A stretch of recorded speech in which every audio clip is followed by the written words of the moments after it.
I sat in the quiet of our living room, the weight of uncertainty bearing down on me. Laura was in the bedroom, meticulously packing for her conference in Chicago. Normally, she threw a few things into a suitcase with casual disregard, but this time was different. Her movements were deliberate, her choices odd.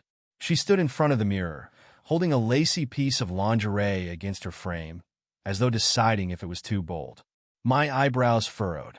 Since when did Laura wear something like that? Certainly not for me. Isn't that a bit much for a work trip? I ventured, trying to keep my tone light. Laura didn't flinch, her reflection cool and composed. "Oh, you know how these things are," she said breezily. "Sometimes we end up going out to nice dinners after the sessions. You have to be prepared." Prepared for what, though? I didn't say it, but the question lingered in the air between us. Her voice had that rehearsed nonchalance, the kind that wasn't fooling either of us. And when she spritzed her neck with perfume, a bottle I'd given her for Valentine's Day but rarely saw her use, I felt the first faint pang of unease. It wasn't the perfume, the lingerie, or even the way she spent more time on her makeup than she ever did on our anniversaries. It was the way she avoided my eyes, like she was waiting for me to stop paying attention. "Well," she said at last, zipping up her suitcase and offering me a tight smile. "I should head to bed. Early flight tomorrow." I nodded, forcing a smile in return. "Right? Have a good trip." Laura walked out of the room, and the door clicked shut behind her. But I stayed where I was, staring at the empty space she'd left behind. My gut twisted. Something wasn't right. And as I sat there in the dim light of the living room, my phone buzzed on the coffee table. The message came from an unknown number. "Your wife isn't who you think she is. Check the guest list for the Palmer Hotel." A chill ran down my spine. I stared at the text, my heart pounding in my chest. My thumb hovered over the screen. Was this some kind of prank? A mistake? But the words were too precise, too personal. Whoever sent this knew something I didn't, or something I refused to admit. Laura's laughter drifted faintly from the bedroom. She was on the phone, her voice soft but animated. I couldn't make out the words, but I recognized the tone. It wasn't the way she spoke to her colleagues, or even her girlfriends. No, this was different. Intimate. I sank deeper into the couch, my mind racing. The guest list for the Palmer Hotel? What did that mean?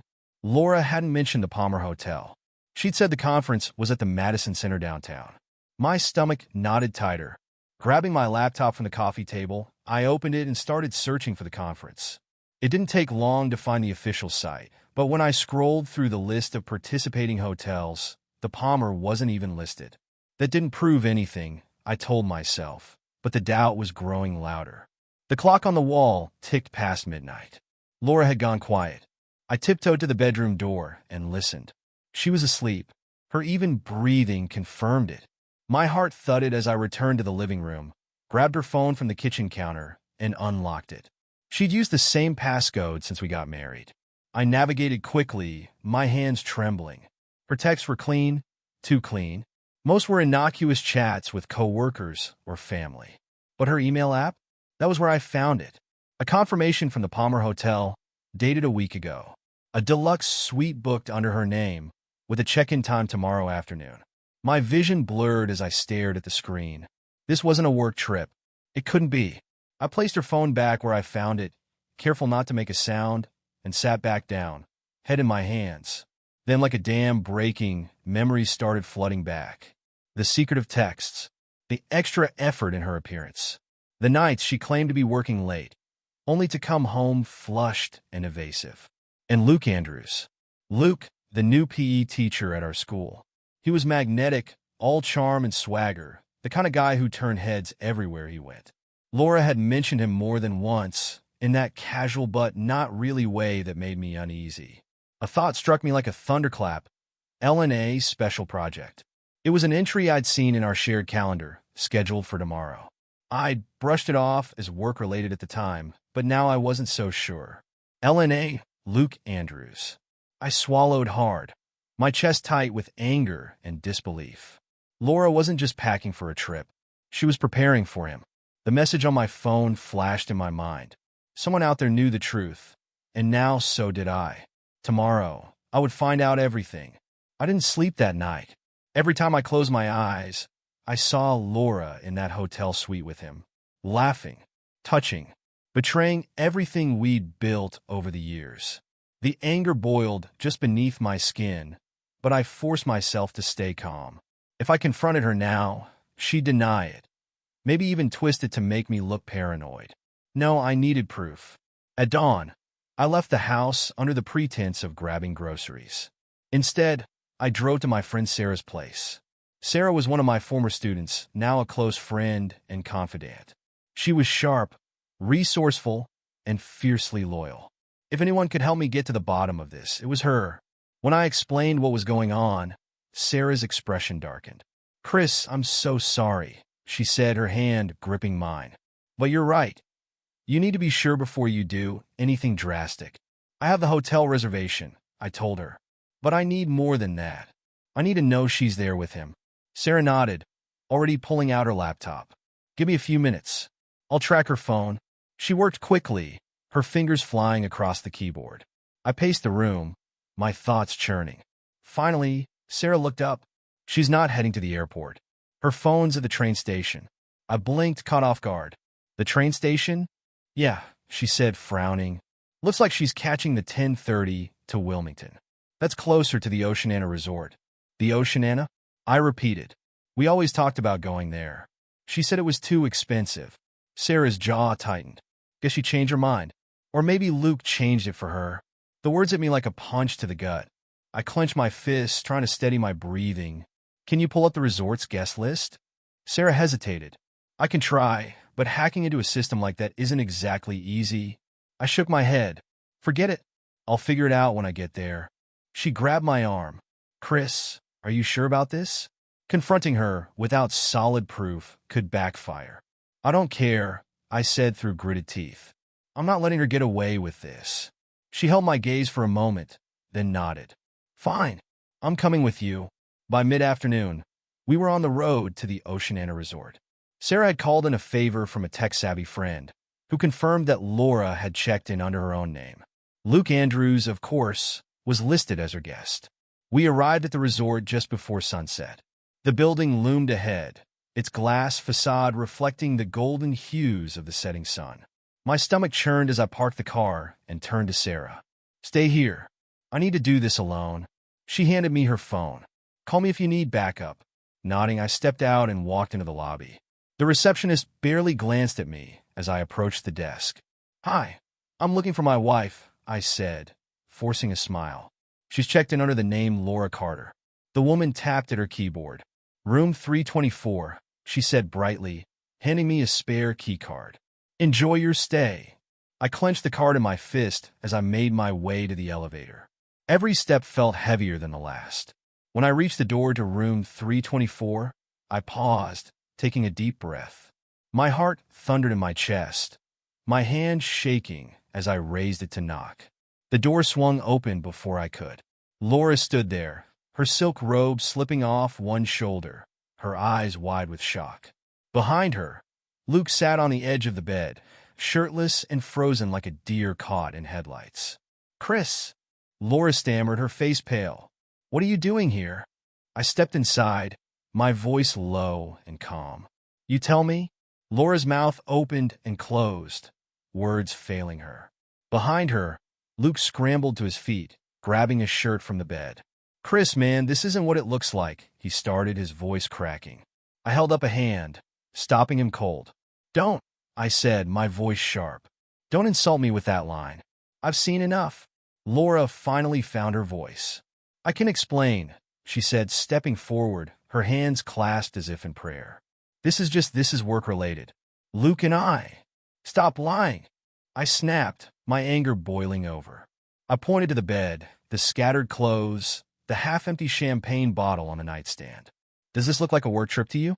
"Don't treat me like an idiot, Laura." Her face crumpled for a moment, but then, like a switch flipping, her expression hardened. "Fine," she hissed. "You want the truth?" "Yes.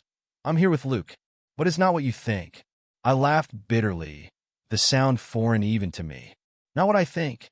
You're half-naked in a hotel room with him, Laura. Please enlighten me.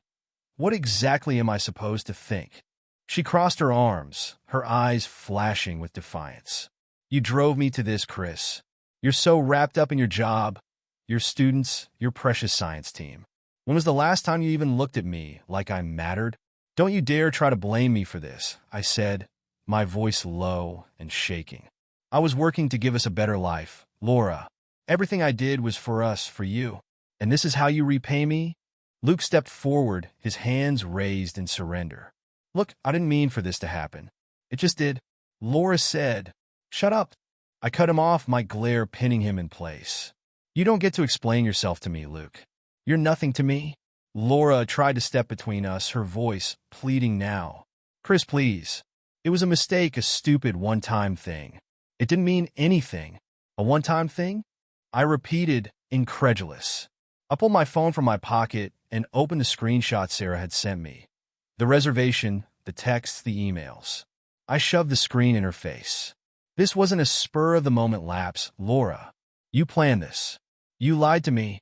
Her face went pale, her composure cracking. She started, but the words wouldn't come. I turned to Luke, my voice ice cold. Get out.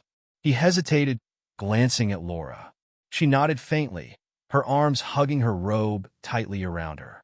Without another word, Luke grabbed his things and bolted, leaving Laura and me alone in the silence of the room. I'm sorry, she whispered, her voice trembling. Chris, I'm so sorry. I shook my head, the weight of her betrayal pressing down on me. Sorry doesn't fix this, Laura. Sorry doesn't erase what you've done. Tears streamed down her face, but I felt no sympathy. What are you going to do? She asked, her voice barely audible. I stared at her for a long moment. The love I once felt for her buried beneath layers of hurt and anger. I'm going to make sure you understand what you've thrown away, I said finally. And then I'm going to leave you to pick up the pieces. Her sobs followed me as I walked out the door. I stepped into the hallway, my chest heaving with the effort of keeping my composure. The anger still simmered, but beneath it was something colder, sharper. A resolve to ensure that Laura couldn't weasel her way out of this with half-hearted apologies and hollow promises. No, she had to face the consequences of her actions. As I rode the elevator down to the lobby, I dialed Sarah. She picked up on the first ring. Well, she asked, her voice tight with concern. She's with him, I said flatly. Or she was, I sent him packing. Chris, Sarah's voice was soft, but I didn't want comfort right now. I need your help, I said, cutting her off. I'm not letting this slide. We're going to make sure she doesn't get away with this. Sarah didn't hesitate. What do you need? I glanced around the lobby, the polished floors and soft lighting a stark contrast to the storm brewing in my chest. First, I want this confrontation on record. Can you get your camera ready? We're going back up? There was a pause. Are you sure that's a good idea? You've already caught her. What's the point? The point, I said, my voice hard, is to make sure she can't twist the story later. I want her lies on tape, Sarah. I want the truth to be undeniable. Sarah sighed, but didn't argue. I'll be ready. Give me 5 minutes. Back in the room, Laura was pacing like a caged animal, her phone in her hand. When she saw me return, her eyes widened in alarm. Chris, Save it, I said, holding up my hand. We're going to have a little talk, and you're going to be honest for once in your life. Her eyes darted to the door, then back to me. What are you doing? I pulled out my phone and hit record, the red light blinking ominously in the corner of the screen. I'm giving you a chance to explain yourself, Laura. Everything. No more lies. No more excuses. Just the truth. She swallowed hard, her gaze flicking to the phone. You can't do this. It's private. You made it public the moment you decided to cheat. I shot back. Now start talking. Why, Laura? Why him? Her shoulders slumped, and for a moment she looked like she might crumble. But then the defiance I'd seen earlier crept back into her eyes. Because I wasn't happy, Chris. Because you were always too busy, too distracted. I needed something more. More. I repeated, my voice laced with bitterness. And Luke was your answer? The gym teacher. Her lips pressed into a thin line. He listened to me. He made me feel wanted. You don't understand. I don't understand? I snapped, stepping closer. I don't understand how you could destroy our marriage for a fling. How you could throw away everything we've built for this. Laura flinched but held her ground. It wasn't supposed to be like this, she whispered. It wasn't supposed to hurt you. I laughed, a harsh, hollow sound. Oh well, as long as you didn't mean to hurt me, I guess it's all fine. A knock at the door interrupted us. Laura's eyes darted toward it, panic flashing across her face. I crossed the room and opened it to reveal Sarah, her phone raised, recording. What's this? Laura demanded, her voice rising. You brought her here? What? So you can humiliate me? This isn't about humiliation, I said evenly. This is about accountability. You made your choices, Laura. Now it's time to own them. Sarah stepped inside, her expression steely. Start talking, Laura, or we'll tell the whole town.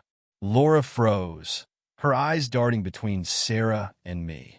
You're recording this? She spat, her voice shaking with a mix of anger and desperation. Are you trying to destroy me, Chris? No, I replied, my tone icy. I'm making sure you don't get to rewrite the story later. This is your chance to come clean. So go ahead. Tell the truth. Her hands balled into fists at her sides, her jaw tightening. Fine, she said, her voice trembling but defiant. Yes, I slept with Luke. Are you happy now? Is that what you wanted to hear? Why? I asked, my voice cracking despite my best efforts to keep it steady. Was it worth it, Laura? Throwing away our marriage, our life together, for this? She flinched at the rawness in my voice, but the walls around her still held. It wasn't like that, she said, her tone defensive. I didn't plan for it to happen. It just did. I was lonely, Chris. You made me feel invisible. Invisible? I repeated, my anger flaring. I've been working myself to the bone to give us everything, to build a future for us. And you're telling me you felt invisible? Laura's face twisted with a mix of guilt and frustration. You were always working late, always with your students or on some project. I needed someone who was present, someone who saw me, and Luke was that person? Sarah interjected, her voice cold and cutting. The gym teacher who flirts with anything that moves? That's who you threw your marriage away for. Laura glared at her. You don't know anything about it, about how I felt, so don't you dare judge me. Oh, I'm judging you, all right, Sarah shot back, her camera still trained on Laura. You had a husband who loved you, who trusted you, and you spat on it. So yeah, I'm judging you. I held up a hand, silencing both of them. This isn't about Sarah, I said, my voice low. It's about you and me, Laura. And the fact that you didn't just betray me, you lied to my face. Over and over again, Laura's shoulders sagged, the weight of her actions finally seeming to bear down on her. I didn't mean for it to go this far, she whispered, tears spilling down her cheeks. I thought I could end it before you ever found out. But you didn't, I said flatly. And now here we are. She looked at me, her eyes pleading. Chris, please. We can fix this. We can go to counseling, work through it. I still love you. I felt a hollow laugh escape me. Love? Do you even know what that means, Laura? Love doesn't do this. Love doesn't cheat. Love doesn't lie. She stepped toward me, her hand reaching for mine. Please, she begged. Don't throw everything away. We can rebuild. I'll do whatever it takes. I pulled my hand back, the coldness in my chest hardening into resolve. You already threw it away, Laura. This isn't something you can patch up with promises. This is who you are. Sarah, still recording, spoke up. Chris, you've got enough. Let's go. I hesitated, my eyes locked on Laura's tear-streaked face. For a moment, I felt a flicker of something, sympathy, maybe, or the remnants of love. But it was drowned out by the memory of her betrayal. Without another word, I turned and walked out, Sarah following close behind. The door clicked shut behind us, and I felt the finality of it settle over me. This wasn't just the end of a confrontation. It was the end of us. The ride back with Sarah was silent, save for the hum of the engine. My mind churned with everything that had just happened. The lies, the anger, the tears. Laura's face, streaked with guilt and desperation, flashed in my mind. I pushed it away, focusing instead on the road ahead. Sarah broke the silence. What's your next move? I gripped the wheel tighter, my knuckles white. I'm filing for divorce. There's no coming back from this. She nodded, her expression serious. Good. You deserve better. But even as the words settled, doubt gnawed at the edges of my resolve. Could I really walk away after everything we'd built? The memories, the laughter, the love, or at least what I thought was love. But then I remembered the emails, the hotel reservation, the lies upon lies. No, this wasn't something that could be forgiven. Trust once broken doesn't mend, it shatters. When I got home, the house felt emptier than ever, even though Laura wasn't supposed to be back for days. The silence was deafening, and the weight of everything bore down on me. I didn't bother turning on the lights as I made my way to the living room and sank into the couch. I picked up my phone and dialed the number of a divorce attorney I'd looked up earlier. His name was David Clancy, a recommendation from a colleague who'd gone through a messy divorce the year before. "Mr. Clancy, this is Chris Carter," I said when he picked up. "I need to discuss filing for divorce." "Of course," Clancy said, his voice calm and professional. "When would you like to meet?" "As soon as possible." The next morning, I sat in Clancy's office, recounting everything. The texts, the emails, the hotel confrontation, all of it. He listened intently, scribbling notes on a legal pad. "You've got a solid case," he said when I finished, "especially with the evidence you've gathered. Adultery is still a strong factor in divorce proceedings in this state." "What about our house? Our finances?" I asked, my voice tinged with worry. Despite everything, I didn't want this to turn into a drawn-out war. Clancy leaned back in his chair. "If you want to push for an even split, we can make that happen. But if you're looking for leverage, her infidelity gives us a strong negotiating point. As for the house, if you want to keep it, that's something we can fight for." I nodded, the weight of the situation settling over me like a heavy blanket. "And what about public perception?" I asked hesitantly. Clancy raised an eyebrow. "Are you worried about how this will look to the community?" "I'm a teacher," I said, my voice low, "and this town loves to talk." He smiled faintly. "Chris, with what she's done, the court of public opinion will likely be in your favor. But it's up to you how much you want this to go public." I thought of Sarah's recording, sitting on her phone like a loaded gun. "I'll think about it," I said. That evening, I sat in the dark living room, nursing a drink and staring at the wedding photo on the mantel.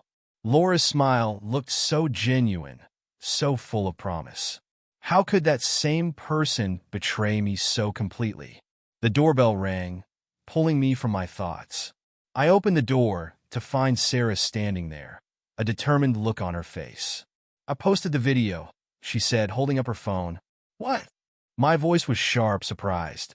"Not publicly," she added quickly. "Just to a private group. Teachers from the school. They needed to know." I pinched the bridge of my nose, the weight of her decision crashing down on me. "Sarah, why?" "Because she doesn't get to walk away from this without consequences," she said firmly. "She's built this image of herself as the perfect wife, the perfect teacher. She needs to own up to the truth." The anger I should have felt didn't come. Instead, I just nodded. "What happens now?" Sarah's eyes softened. "Now you focus on you, Chris. Let the fallout land where it may." And with that, she left, leaving me alone with the storm brewing on the horizon. The storm didn't take long to hit. By morning, the video had made its rounds, not just within the private group of teachers, but well beyond. Texts and calls flooded my phone, a mix of sympathy and outrage. By the time I arrived at school, the hallways buzzed with murmurs, and every glance seemed to carry a weight I wasn't prepared for. "Chris, I'm so sorry," one of my colleagues said as she passed me in the lounge. "Laura, I just can't believe it." I nodded stiffly, forcing a tight smile. "Thanks." It wasn't just my colleagues who had opinions. Parents started calling the administration, concerned about the implications for their children. A scandal like this didn't stay contained in a small town. Laura's carefully constructed image as the dedicated educator, the pillar of moral values, was crumbling faster than I could have imagined. By mid-morning, I was called into the principal's office. Mr. Harris, a stern but fair man, sat behind his desk, looking both sympathetic and weary. "Chris," he began, gesturing for me to sit, "I want you to know we're here to support you. What's happening in your personal life doesn't reflect on your professionalism." I nodded, relieved for a moment, but then he sighed and continued. "That said, the situation is creating distractions. I've already had several parents call, and there's talk among the school board. Laura's position is being reviewed. She brought this on herself, I said, my voice hard. I didn't ask for any of this. I know, Harris said gently. But the reality is this affects you too. If you need some time off. I'm fine, I interrupted, perhaps too sharply. I need to keep working. He studied me for a moment, then nodded. All right, just know my door is open. Meanwhile, the fallout for Laura was far more severe. By lunchtime, Sarah sent me a text. She's been called in by the superintendent. They're reviewing her position immediately. I stared at the screen, torn between vindication and guilt. This wasn't just about me anymore. Laura's actions had set off a chain reaction that was impacting everyone around us. And while I felt justified in my anger, I also felt the weight of it all pressing down on me. The text was followed by another. Parents are talking about pulling kids from her class. They're furious. Laura's polished facade was cracking under the strain. I could imagine her sitting in that office, trying to explain herself, her lies unraveling in the face of irrefutable evidence.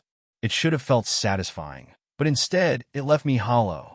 That evening, as I sat at home, the doorbell rang again. This time it wasn't Sarah. It was Laura. She stood on the porch, her face pale and drawn. Her eyes, red-rimmed from crying, met mine with a mixture of desperation and something I couldn't quite place. Shame, maybe. Chris, she said softly. Can I come in? I hesitated, the weight of the past few days hanging between us like a wall.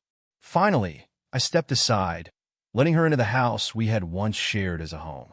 She didn't sit down, and neither did I. We stood in the living room, the silence heavy and suffocating. They're putting me on administrative leave, she said, her voice cracking. Pending an investigation. I folded my arms. And what did you expect? That they'd pat you on the back and look the other way. Her lip trembled, but she steadied herself. I didn't come here to fight. I came to apologize. For what? I asked, my voice sharp. For cheating? For lying? For destroying everything we built together? For all of it, she said, her eyes filling with tears. Chris, I was wrong. I see that now. I ruined everything, and I don't even know why. I shook my head, the anger flaring again. You don't know why? You don't know why you packed your bags, lied to my face, and ran off with him? That's your excuse. I was stupid, she whispered. I thought I needed more. I don't even know what I thought. But I was wrong, and I'll regret it for the rest of my life. Good, I said coldly. You should. Her tears fell freely now, but I felt no urge to comfort her. Instead, I turned away, my gaze falling on the wedding photo still sitting on the mantel. For a moment, I considered smashing it, hurling it across the room to shatter like everything else. But I didn't. Laura took a shaky breath. Chris, please. I know I don't deserve your forgiveness, but I'm begging you, don't let this end us. We can fix it. We can go to counseling, start over. I turned back to her, my expression hard. No, Laura, there's no fixing this. You made your choice, and now you have to live with it. She sobbed openly, but I didn't waver. Finally, she nodded, her shoulders slumping in defeat. I'll move out tomorrow, she said quietly. Good, I replied, my voice firm. And don't come back. She left without another word, the door closing softly behind her. I stood there for a long time, staring at the space she had occupied. And for the first time in days, I felt something other than anger. Relief. The morning after Laura left, I awoke to a quiet house. The absence of her presence was palpable, yet oddly liberating. For the first time in years, I didn't have to second-guess every word or action. I didn't have to wonder if the woman I loved was keeping secrets. She was gone, and with her, the weight of betrayal began to lift. But the world outside wasn't as calm. By the time I arrived at school, the whispers had become roars. Teachers exchanged awkward glances, parents lingered outside the building, and the superintendent had called an emergency staff meeting for the afternoon. Sarah caught up with me in the hallway, her expression serious. Have you seen the latest? I shook my head. What now? She pulled out her phone and handed it to me. On the screen was a screenshot of an online forum. Parents, colleagues, and even strangers discussing the scandal in excruciating detail. Someone had leaked the video publicly. My stomach twisted. This wasn't supposed to happen. Sarah frowned. I didn't do it, Chris. I swear. But once things like this start spreading, it's hard to stop. I nodded, my hands tightening into fists. The damage was done. Laura's name was plastered everywhere, her reputation in shambles. Part of me wanted to feel vindicated, but all I felt was exhaustion. At the staff meeting, the superintendent addressed the elephant in the room. We want to make it clear that the actions of one teacher do not reflect the values of this institution, he said, his voice measured. Ms. Carter has been placed on indefinite leave, pending the outcome of an internal investigation. The room was tense. Some teachers nodded in agreement, while others glanced at me sympathetically. I avoided their gazes, focusing on the notepad in front of me. After the meeting, Mr. Harris pulled me aside. Chris, I know this is a lot to handle, he said, but if you need time off, I'm fine. I cut him off, more sharply than intended. I just want to focus on my work. He nodded, his brow furrowed. All right, but don't hesitate to ask if you need anything. By the time I got home, I was drained. I dropped my bag by the door and collapsed onto the couch, staring at the ceiling. The silence was deafening, but it was better than the chaos outside. For the first time, I allowed myself to really think about what came next. The divorce was inevitable. David Clancy had already begun the paperwork, and with the evidence I had, there was no way Laura could contest it. The house would be mine, along with most of our shared assets. But what about the rest of my life? My job, my friendships, my identity as a husband. Everything felt uncertain. I grabbed my phone and scrolled through my contacts. My thumb hovered over Sarah's name, but I hesitated. She'd already done so much for me. Instead, I called my brother, Aaron. Chris, he answered, his voice warm. Been meaning to call you. I heard. Well, I sighed. Yeah, it's been a mess. Want to talk about it? For the next hour, I poured everything out. The betrayal, the confrontation, the fallout at school. Aaron listened patiently, offering words of support and a few much-needed jokes to lighten the mood. He said finally, this might be the best thing that ever happened to you. I frowned. What are you talking about? Think about it, he said. You've been miserable for years, even if you didn't realize it. Now you have a chance to start fresh, to find someone who actually values you. His words stuck with me long after the call ended. Maybe he was right. Maybe this was my chance to rebuild, to create a life that wasn't defined by someone else's lies. As I sat in the dim light of the living room, a sense of determination settled over me. This wasn't the end. It was a new beginning. And for the first time in weeks, I felt a glimmer of hope. The days that followed were a whirlwind of paperwork, whispers, and uncomfortable encounters. The divorce process moved quickly, thanks to the overwhelming evidence I had on my side. David Clancy assured me that the settlement would be fair, but fairness felt hollow. No amount of assets or legal victories could undo the betrayal. Laura didn't contest the divorce. She didn't reach out to apologize again or try to win me back. In a way, her silence was the most damning admission of guilt. Still, each signature on the dotted line felt like another nail in the coffin of the life we had built together. The fallout at school was harder to navigate. While most of my colleagues were supportive, some looked at me differently now. Not out of judgment, but pity. Parents were split. Some approached me with words of encouragement, while others whispered behind my back, as if I were part of the scandal. Sarah remained my steadfast ally. One evening, after another grueling day, she showed up at my door with pizza and beer. Thought you could use a break, she said with a small smile. We sat on the couch, the familiarity of her presence a comfort I hadn't realized I needed. As we ate, she asked, have you thought about what's next? For the divorce? It's almost done. She shook her head. No, I mean for you. Your life. What do you want now? I leaned back, staring at the ceiling. I don't know. Everything feels empty. She nodded thoughtfully. Maybe it's time to fill it with something new. A new project, a new goal. Something that's just for you. Her words stayed with me. That night, as I lay in bed, I thought about the things I had put off for years. the dreams I'd shelved to focus on a marriage that was never as solid as I believed. A fresh start, Aaron had called it. Maybe it was time to take it seriously. Over the next few weeks, I threw myself into work with renewed vigor. My students became my refuge, their curiosity and enthusiasm reminding me why I loved teaching in the first place. I started brainstorming ideas for a new science outreach program, something to inspire kids in underprivileged areas to explore STEM. The thought of creating something meaningful lifted the heaviness in my chest, if only a little. At home, I began making changes. I rearranged the furniture, painted the walls, and replaced the old wedding photos with images of places I wanted to visit. The house started to feel like mine again, a reflection of the person I was becoming rather than the man I had been. And then one day I did something I hadn't done in years.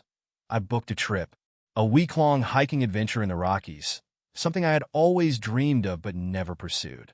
As I clicked confirm on the reservation, a small, cautious excitement stirred in me. This was a step forward, a move toward reclaiming my life. Meanwhile, Laura's world continued to unravel. Word spread that she had resigned from her teaching position to avoid further humiliation. Mutual acquaintances told me she was staying with a friend, her social circle shrinking as people distanced themselves from the scandal. I didn't revel in her downfall, but neither did I pity her. She had made her choices, and now she was living with the consequences. One evening, as I was sorting through some old boxes, my phone buzzed. It was a text from Laura. "I'm sorry for everything. I hope you can find happiness." I stared at the message for a long moment before deleting it. I didn't need her apologies anymore. My happiness wasn't tied to her, and it never would be again. The Rockies were calling. A new chapter was waiting, and this time I was ready to write it on my own terms. The morning of my trip to the Rockies, I woke up with a mixture of nerves and excitement. My suitcase, a modest duffel packed with hiking gear and essentials, sat ready by the door.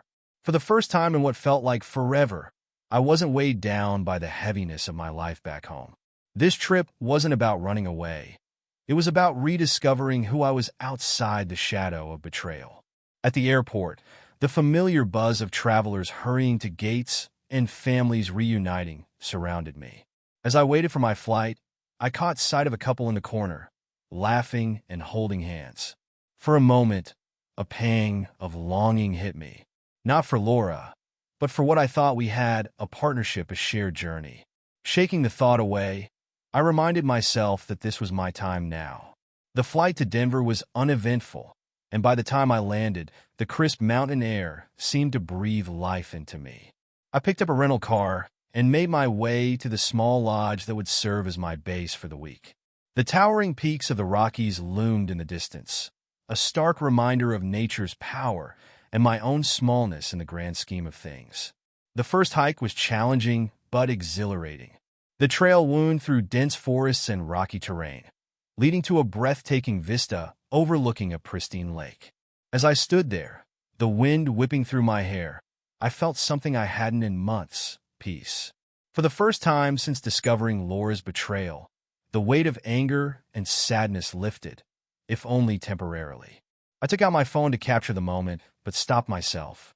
This was something I wanted to remember without a screen between me and the world. Instead, I sat on a rock, letting the beauty of the moment sink in. The mountains didn't judge or pity me. They simply existed, and for now, that was enough. Back at the lodge that evening, I joined a small group of fellow hikers in the common room. We swapped stories of the day's adventures over steaming mugs of cocoa. Among them was a woman named Ella, a travel photographer with an easy smile and a knack for making people laugh. "You're quiet," she said, nudging me playfully. "Not a fan of the small talk." I chuckled, just taking it all in. This trip was a spur-of-the-moment thing. She tilted her head, her expression curious but kind. "A reset." "Something like that," I admitted, trying to figure out what's next. She nodded thoughtfully. "Sometimes you have to lose yourself a little to find your way back." Her words struck a chord. We spent the rest of the evening talking, not just about hiking, but about life, dreams, and the unexpected detours along the way. By the time I returned to my room, I felt lighter, as if sharing my story had chipped away at the walls I'd built around myself. Over the next few days, I threw myself into the hikes and the camaraderie of the group. Each step on the trail felt like a step away from the person I used to be, a man defined by his marriage, his routine, his sacrifices. Here, in the vastness of the mountains, I was just Chris. No labels, no baggage, no expectations. Ella and I continued to connect, though I kept things light. It wasn't the time or place for anything more than friendship, but her presence reminded me that there was life beyond heartbreak, that I could find joy in the company of others without fear of betrayal. On my final day in the Rockies, I climbed to the summit of a challenging peak. The ascent was grueling, the air thin and cold, but the view from the top was worth every step. As I stood there, gazing out at the endless expanse of mountains and valleys, I felt a profound sense of clarity. Life wouldn't be the same when I returned home, but it didn't have to be. I had the power to rebuild, to reshape my future into something stronger, freer, and truer to who I was. And for the first time, I believed I could. When I descended the mountain, the path forward didn't seem so daunting anymore. It felt like an adventure. The flight home was quiet, giving me ample time to reflect on the past week. The Rockies had given me more than stunning views and sore legs. They had given me a sense of self I hadn't realized I'd lost. I felt clearer, more grounded, and for the first time in a long while, hopeful. When I arrived back in town, the contrast was jarring. The familiar sights and sounds of my neighborhood seemed smaller, almost stifling. Yet, instead of dread, I felt an odd sense of calm. This was the life I had to face, but I no longer felt trapped by it. The first thing I did was visit Sarah. She greeted me at the door with a hug, her smile warm and genuine. "You look different," she said, stepping back to study me. "Relaxed." I laughed. Maybe it's the fresh mountain air. We sat in her living room, catching up over coffee. She filled me in on everything that had happened while I was gone. Laura moving out completely, the finalized divorce papers waiting for my signature, and the general buzz in town slowly dying down. "She's been keeping a low profile," Sarah said. I think the reality of it all finally hit her. I nodded, feeling no satisfaction in the news. "Good. Maybe she'll finally take some accountability." Sarah tilted her head. "And you? How are you really doing?" I smiled, a small but genuine one. "Better. I think I'm ready to move forward." She grinned. "That's what I like to hear." Signing the divorce papers was both bittersweet and liberating. Clancy sat across from me in his office, his demeanor professional but kind. "You're officially free," he said as I handed him the signed documents. Free. The word echoed in my mind. It felt strange, like a new pair of shoes that hadn't been broken in yet. But it also felt right. I left Clancy's office and walked to the park nearby, finding a quiet bench under a sprawling oak tree. For the first time, I let myself imagine the future. Not the one I had envisioned with Laura, but the one I could create on my own. A future filled with new experiences, new connections, and maybe, someday, new love. At home, I continued making small changes, repainting rooms, rearranging furniture, even adopting a dog from the local shelter. The golden retriever mix, whom I named Max, became my constant companion. His boundless energy and unconditional love, a welcome presence in the house. As for Laura, we had little contact beyond the occasional email about logistics. She had taken a job in a neighboring town, far enough to avoid daily reminders of her fall from grace, but close enough to maintain ties with her remaining friends. I wished her no ill will, but I also didn't miss her. The pain of the past hadn't disappeared, but it had dulled, replaced by something stronger, resilience. And as I sat on my porch that evening, Max curled up at my feet, I realized I wasn't just surviving anymore. I was living, and that was enough. For now. Over the next few weeks, life settled into a rhythm. Work, Max, the science program. All of it became a source of stability and even joy. Yet, Ella's text lingered in my mind. Her easy humor, her adventurous spirit, and the way she seemed to understand the idea of starting over. It was a connection I hadn't expected and couldn't ignore. The hike was everything I hadn't realized I needed. The trail wove through lush green forests, the air cool and fragrant with pine. Ella snapped photos as we walked, occasionally pausing to capture the light filtering through the trees or the play of shadows on the rocky path. "You got a good eye," I said at one point, watching her frame a shot. She lowered the camera and looked at me with a smile. "Thanks. Photography's always been my way of making sense of the world. It's how I find beauty in chaos." Her words hit close to home. "I think I get that," I said quietly. "This whole trip, it's been about finding beauty again." Ella's gaze softened. "And are you finding it?" I looked around at the vibrant greens, the way the sunlight dappled the forest floor, and nodded. "Yeah, I think I am." When I returned home, I felt lighter, more alive. The hike had been a reminder that there was still so much to explore, so much to experience. And while Ella and I parted with nothing more than a friendly hug, I knew this was the beginning of something. Whether it was a friendship or something more, I wasn't sure. But I was open to finding out. Max patted over, his tail wagging as he dropped a ball at my feet. I laughed, scooping it up and tossing it across the yard. Watching him bound after it, I thought about how far I'd come, how far I still had to go. The road ahead was mine to walk, one step at a time. And for the first time, I was ready to take it. Life, I realized, had a way of moving forward even when you felt stuck. The trip with Ella had sparked something in me, a desire to embrace the unknown rather than shy away from it. I started saying yes to things I'd once dismissed. Joining colleagues for after-work dinners, volunteering for weekend workshops with the science team, even attending community events I'd avoided since the divorce. Slowly but surely, I was rebuilding. The fundraiser at the rec center was lively, filled with familiar faces from the community. Teachers, parents, and students mingled in the brightly decorated hall, tables laden with raffle prizes and food donations. Sarah had roped me into attending, and for once, I didn't regret it. As the evening went on, I found myself drawn into conversations with parents and colleagues. They asked about the outreach program, my future plans, even my hiking trips. For the first time in months, I didn't feel like a subject of pity or gossip. I felt like myself, Chris Carter, the teacher, the mentor, the friend. In the weeks that followed, I stayed in touch with Ella, meeting occasionally for coffee or a casual hike. Our connection grew, steady and unforced, built on shared experiences and mutual respect. It wasn't about replacing what I'd lost. It was about creating something entirely new. One evening, as we sat on a park bench watching Max chase fireflies, Ella turned to me with a smile. "You know, Chris, you've come a long way." I nodded, a smile tugging at my lips. "And I'm not done yet." She reached over, her hand brushing mine. "Good? Because neither am I." For the first time in what felt like forever, I wasn't afraid of what came next. The road ahead was wide open, and I was ready to walk it, one step at a time, with hope as my guide. Months passed, and with each day, the scars of the past faded a little more. Life was no longer about survival, it was about living.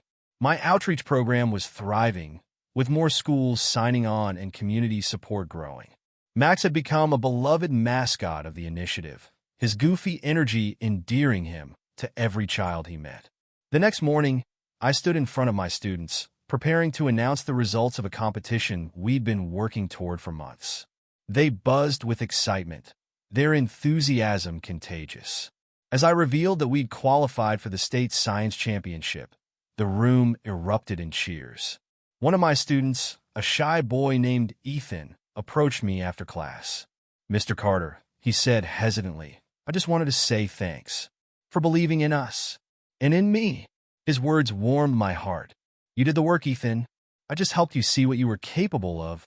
As he left, I realized that this was what I'd been searching for all along, a sense of purpose, of connection.